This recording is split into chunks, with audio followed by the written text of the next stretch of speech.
గుజరాత్లోని అహ్మదాబాద్లో ఘోర విమాన ప్రమాదం చోటు చేసుకుంది. అహ్మదాబాద్ నుండి లండన్ బయలుదేరిన ఎయిర్ ఇండియా విమానం టేకాఫ్ అయిన కొద్దిసేపటికే కుప్పకూలింది. ఎయిర్ ఇండియా విమాన ప్రమాదంలో దేశం ఒక్కసారిగా ఉలిక్కిపడింది.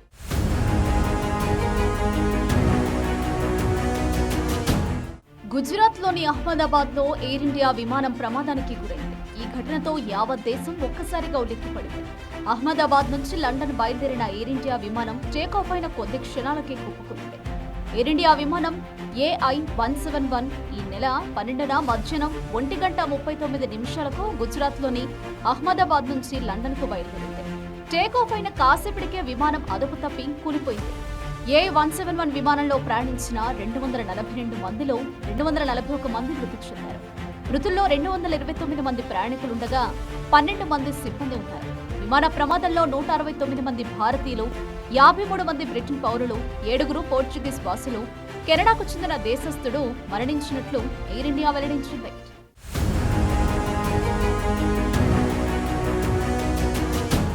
AI-171 విమాన ప్రమాదంపై భారత రాష్ట్రపతి, ప్రధాని, కేంద్ర మంత్రులు, ప్రతిపక్ష నేతలు విచారం వ్యక్తం చేశారు. అహ్మదాబాద్లో ఎయిర్ ఇండియా విమానం ప్రమాదానికి గురైన ప్రదేశాన్ని ప్రధాని నరేంద్ర మోదీ సందర్శించారు. విమానం కూలిన ప్రదేశానికి వెళ్లి అక్కడి పరిస్థితిని పరిశీలించారు. ప్రమాద వివరాలను అధికారులను అడిగి తెలుసుకున్నారు. అక్కడి నుంచి నేరుగా అహ్మదాబాద్ సివిల్ ఆసుపత్రికి వెళ్లిన మోదీ విమాన ప్రమాదంలో గాయపడిన వారిని పరామర్శించారు. మరోవైపు అహ్మదాబాద్ విమానం ప్రమాదంపై ప్రపంచ దేశాలు దిగ్భ్రాంతి వ్యక్తం చేశారు. విమాన ప్రమాదంపై జర్మనీ విదేశాంగ మంత్రి జోహన్ వాడేపుల్ విచారం వ్యక్తం చేశారు. బాధిత కుటుంబాల కోసం ప్రార్థిస్తున్నట్టు ఎక్స్లో పోస్టు చేశారు. అహ్మదాబాద్ విమాన ప్రమాదంపై భారత్లోని చైనా రాయబారి జూ ఫిహాంగ్ విచారం వ్యక్తం చేశారు. ప్రయాణికుల కుటుంబాలకు సంఘీభావం ప్రకటించారు. విమాన ఘటనపై ఫ్రాన్స్ తీవ్ర దిగ్భ్రాంతి వ్యక్తం చేసింది.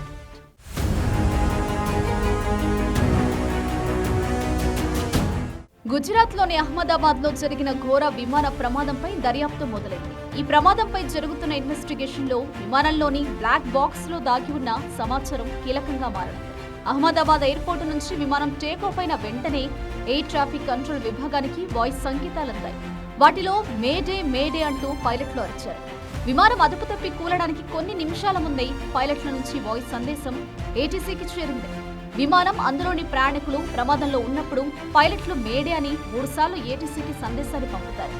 పైలట్ల నుంచి సందేశం ATCకి చేరిన తర్వాత కొన్ని క్షణాల్లోనే విమానం కూలిపోయింది. AI-171 విమానంలోని పైలట్లు మేడే సందేశం పంపే సమయానికి అది పూర్తిగా డేంజర్ జోన్లోకి వెళ్లిపోయింది.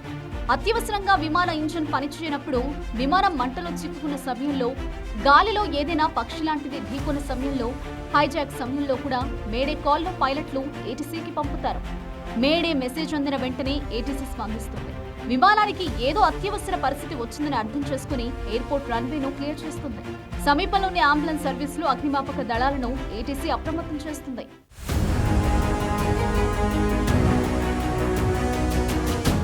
మేడే కాల్ అనే పదాన్ని 1920వ దశకం ప్రారంభం నుంచే విమానయాన రంగంలో వినియోగించడం మొదలుపెట్టారు.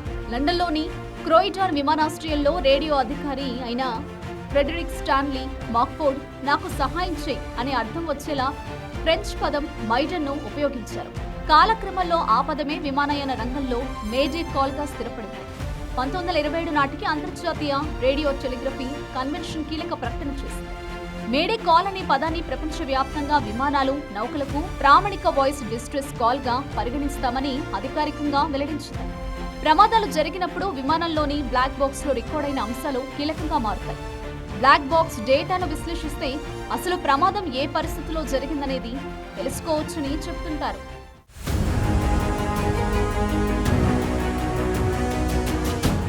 అహ్మదాబాద్లో జరిగిన ఎయిర్ ఇండియా విమాన ప్రమాదంపై సమగ్ర దర్యాప్తు కొనసాగుతోంది.